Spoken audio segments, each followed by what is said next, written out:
샬롬, 문서출판부에서 사역하는 이재찬 간사입니다. 여러분, 아침을 시작하면서 혹시 하루 종일 귓가에 맴도는 찬양이 있으신가요? 또 계속 생각나는 누군가가 있으신가요? 어쩌면 이것은 우리 곁에 있는 소중한 이들을 한번 돌아보게 하는 신비로운 하나님의 사인은 아닐까요?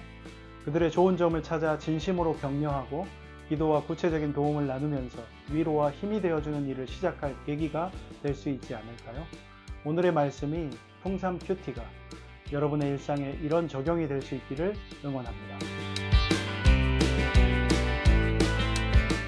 데살로니가 후서는 바울이 데살로니가 교회에 보낸 두 번째 편지로 첫 번째 편지로는 해결이 되지 않았던 문제들을 다루고 있습니다. 특히 예수님의 재림에 대한 오해가 심해져서 사람들이 하던 일까지 그만두고 재림만 기다리는 상황이 훨씬 더 심각해진 상태였죠. 바울은 이런 지나친 종말론적 기대와 흥분을 가라앉히기 위해 재림 전에 나타나야 할 증거들이 있다고 가르치면서 그리스도인들이 일상생활과 생업에 충실해야 한다고 강조합니다.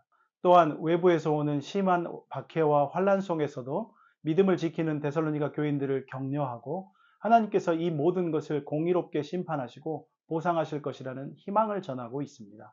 오늘 본문은 사도 바울이 박해받는 데살로니가 교회 성도들에게 보낸 두 번째 편지의 시작 부분으로 당시 데살로니가 교회는 유대인이나 로마 당국으로부터 많은 고난을 겪고 있었지만 그런 어려움 속에서도 성도들의 믿음과 사랑은 오히려 더 커지고 있었습니다. 바울은 이런 그들의 모습이 정말 자랑스러웠다고 말합니다. 이 편지는 단순히 위로를 넘어서 예수님의 재림에 대한 오해를 바로잡고 신앙의 혼란을 잠재우려는 목적도 가지고 있습니다. 본문의 핵심은 크게 세 가지로 볼 수 있습니다. 첫째, 하나님은 정말 공의로우셔서 성도들을 괴롭히는 사람들에게는 마땅히 벌을 내리시고 고난받는 성도들에게는 안식을 주실 거라는 내용입니다.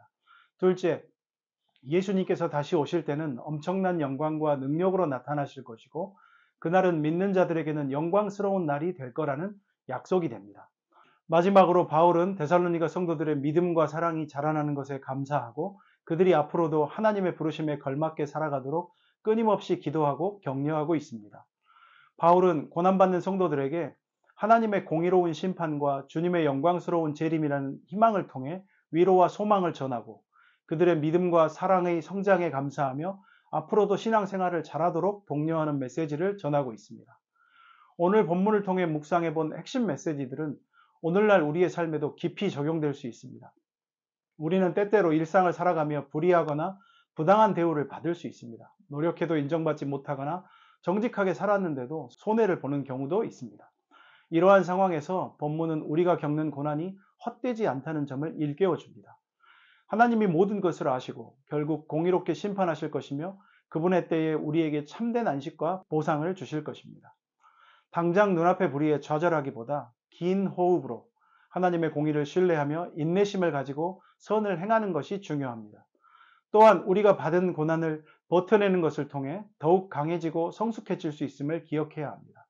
또한 예수님의 재림은 단순히 먼 미래의 사건이 아니라 우리가 오늘을 어떻게 살아야 할지에 대한 중요한 기준을 제시합니다. 재림이 믿는 자들에게 영광스러운 날이 될 것이라는 약속은 우리가 세상적인 성공이나 쾌락에만 매몰되지 않고 영원한 가치를 추구하며 살아가도록 동기를 부여합니다. 짐 엘리엇은 영원히 간직할 수 없는 것을 내어주어 결코 잃지 않을 것을 얻는 이는 결코 어리석지 않다라는 말을 남겼습니다. 즉, 영원한 가치를 얻는 것에 대한 지혜로움을 강조한 말일 텐데요. 눈앞의 이익보다 정직하고 성실하게 살아가는 삶이 여기에 해당될 수 있습니다. 또한 우리의 삶이 누군가에는 선한 영향력을 미칠 수 있도록 책임감 있는 태도를 가지는 것도 중요합니다. 마지막으로 바울이 데살로니가 성도들의 믿음과 사랑의 성장에 감사하고 격려했듯이 우리도 주변 사람의 작은 변화와 성장을 알아보고 칭찬하며 격려하는 것이 필요합니다. 오늘 내 옆에 있는 한 사람을 향하여 그 사람의 좋은 점을 찾아 진심으로 고마워하고 응원해 주는 것은 그들에게 큰 힘이 될 것입니다. 또한 공동체 안에서 어려움을 겪는 이들에게 기도와 실제적인 도움을 주는 것도 중요합니다. 서로의 믿음과 사랑을 격려해 주는 관계를 통해 우리는 더욱 굳건한 신앙 공동체를 이루고 함께 어려움을 극복해 나갈 수 있을 것이라고 확신합니다. 풍삼 독자 여러분, 하나님의 말씀이 여러분의 삶 가운데 깊이 뿌리내려 어떤 상황에서도 흔들리지 않는 견고한 믿음과 영원한 소망을 품게 하시길 간절히 기도합니다. 우리 앞에서는 인내하며 선을 행하고 매일의 삶 속에서는 영원한 가치를 추구하며 나아가 주변의 소중한 이들을 진심으로 격려하고 사랑함으로 하나님이 기뻐하시는 아름다운 공동체를 만들어가는 일상의 삶을 응원하고 축복합니다. 샬롬.